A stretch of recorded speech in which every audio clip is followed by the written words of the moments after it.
Hey, you're watching Half Asian Tarot Queen. I'm Lisa. Thanks for checking out my channel. I'm starting with the Etheric Visions, which I really love this deck, so I'm going to get some overall energies.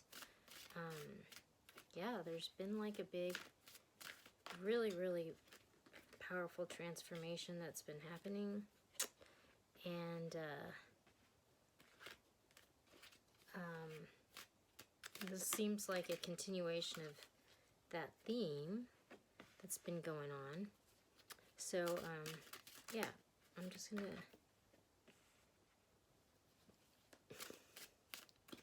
gonna pull some overall cards and we'll get right to it.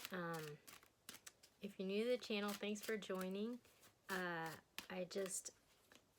actually not really aspiring to be a tarot reader. I'm a vegan cheesemaker and I'm trying to get back to work now, so I'm not like on a regular schedule. I don't do like date or zodiac signs. I just kind of do storylines. I link related videos up here. There's also playlists down below. And yeah, on to the reading. Okay, so at the bottom of the deck, I got the Ten of Wands. So this is like putting down a burden. Something that's been like weighing you down for like a really long time. It's really interesting because yesterday I was like trying to figure out where to plant the tomatoes in the yard where they would get the most sunlight, and I found this like wing, and it was just the wing of a bird, and like when I flipped it over, it was like this totally silvery, it looked like an angel wing. It was like gold and then silver, you know.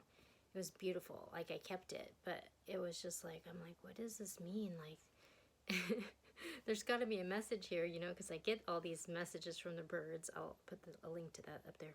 But, you know, when they talk about clipping your wings, they talk about like being held back, you know,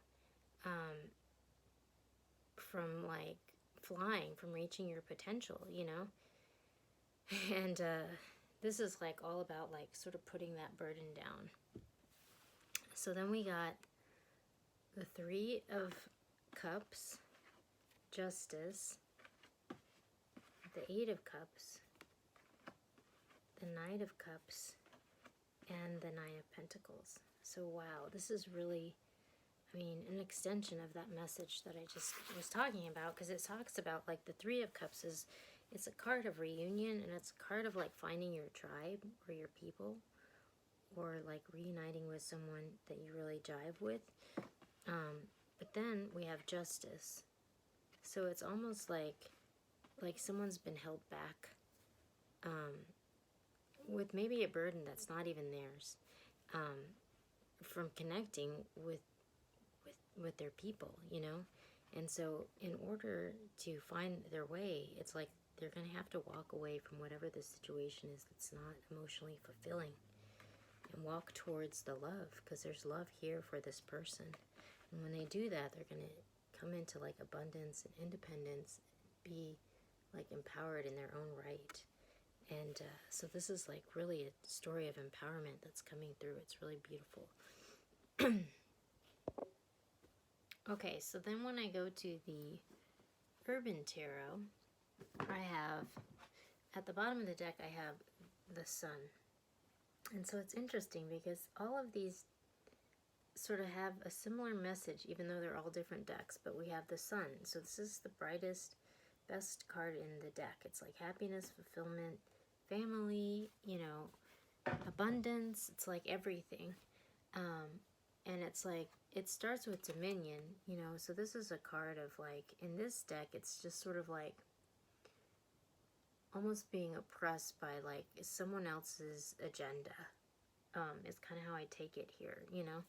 But like it's like having your wings clipped, you know, and being held back. But that's followed by death. So like this situation is changing, and there's someone here who's like creating something of value, like a creator, the magician.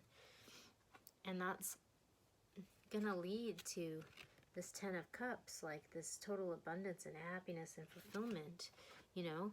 And then we had 2 cards flip out the end, which is the 2 of Swords and Gain. So, like, in the traditional deck, this is like a stalemate, like a blockage. But here it's peace. So, like, there's some sort of, like, peace made with whatever this oppressive situation is that's been holding someone back. Like, we've somehow, like, reconciled that.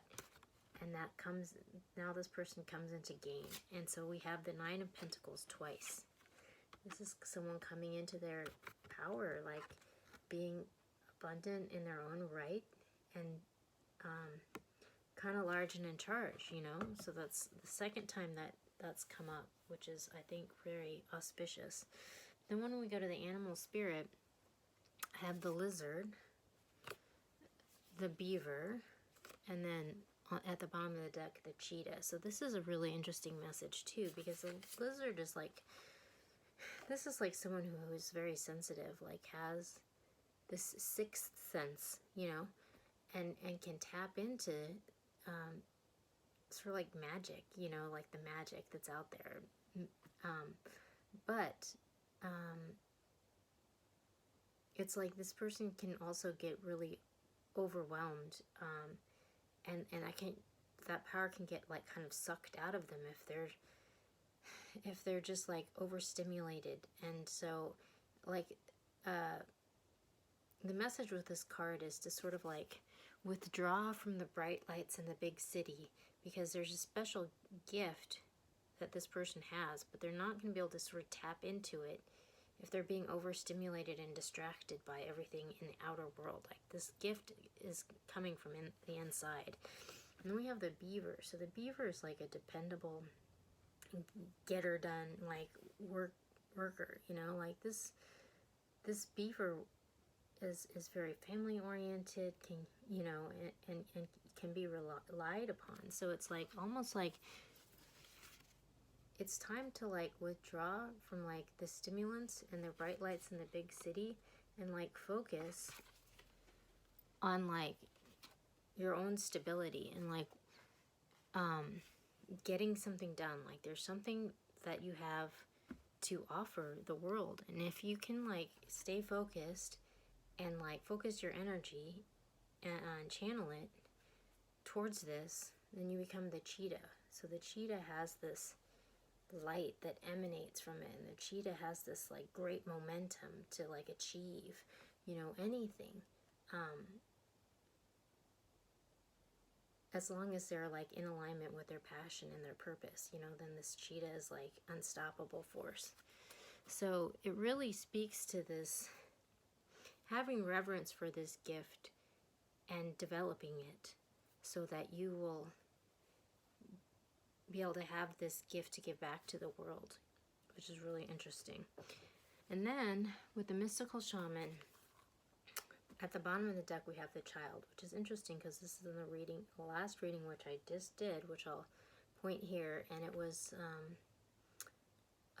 this is a card of second chances, and it's a card of redemption, and it's a card of like seeing things from a new perspective, you know, a beginner's mind, you know. And this journey speaks to like this profound healing that's happening, like leaving something in the past that's like not serving someone and has been clipping their wings, has been holding them back, you know. And this medicine wheel is about doing this evaluation of like, what in your life is not serving you, what is holding you back, you know, what are you investing your energy in that's not giving back to you. And whatever that is, like, you don't need to give it your energy. Like, focus in, hone in on what you want to bring into your life, you know. That's the foundation that you want to build upon. This is like, it was kind of coming through in the last message too, about like your cauldron and being like intentional about what you're giving your energy with, because that's what you're building your future upon, you know. So this speaks to a realignment, you know, like what you want to bring into your life, what you need to let go of, what's no longer serving you, and then giving your energy to what you want to bring into your life, because then it goes into this wild woman. So this is like someone who has like a bright light and a gift and something to give back to the world, you know, and you have to be your authentic self. You have to be not afraid to put this out there, you know.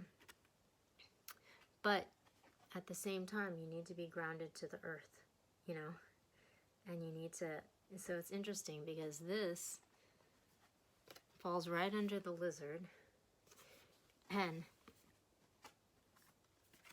Pachamama falls right under the beaver. So it's like there is this gift here, but it needs to be developed, it needs to be cultivated, and there needs to be reverence for the gift. And so it might take kind of withdrawing from the bright lights in the big city in order to get her done, you know. But if you can do that, your arrow will be in alignment. Like when you release your arrow into the universe, it's going to hit its mark.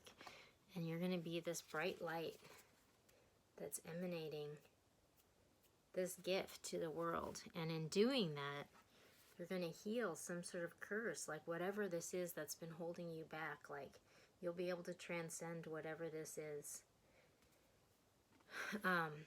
It could be like a mindset, or it could be a person, or, you know, a relationship, or, you know, a pattern. But by cultivating this gift that you have, that is what is going to allow you to finally break free from this curse that's been holding you back. So it's like a spiritual, less karmic lesson that like might go back like beyond this lifetime. This is like a pretty profound message. Okay, so I'm going to go to the Oracle of Seven Energies and pick one final card to end this reading. But yeah, there's been some really powerful, transformative readings about like healing and redemption that have been coming through. And it's just like, I mean, I think everybody's been going through these profound transformations with this COVID crisis. And so it's just like, it's really interesting. I mean, it's profound. Oh my gosh. I feel like I got these two cards before in a reading. I'll have to go back and see if I can find it. But we got the Oracle's Gift and Wish Upon a Star. Oh my god. Because like I feel like it was like a reading, and there was like this whole Cinderella message, which also came through in yesterday's. Oh my gosh. Okay. I'm going to read the Oracle's Gift says, second sight, clairvoyance, seeing the future, fate as a future determined by the choices you're making now. Oh my gosh, this is totally what I was saying.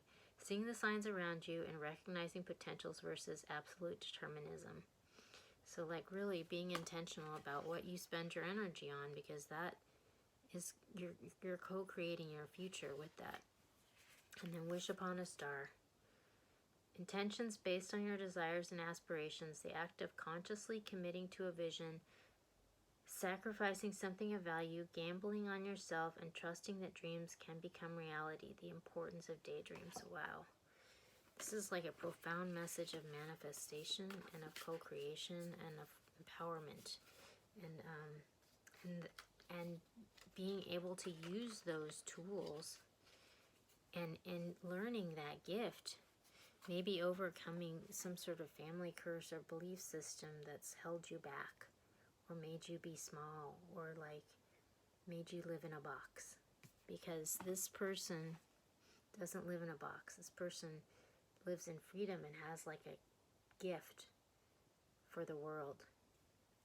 So, wow, this is really beautiful. So, with that, I'm going to leave you for another message later, and check in soon.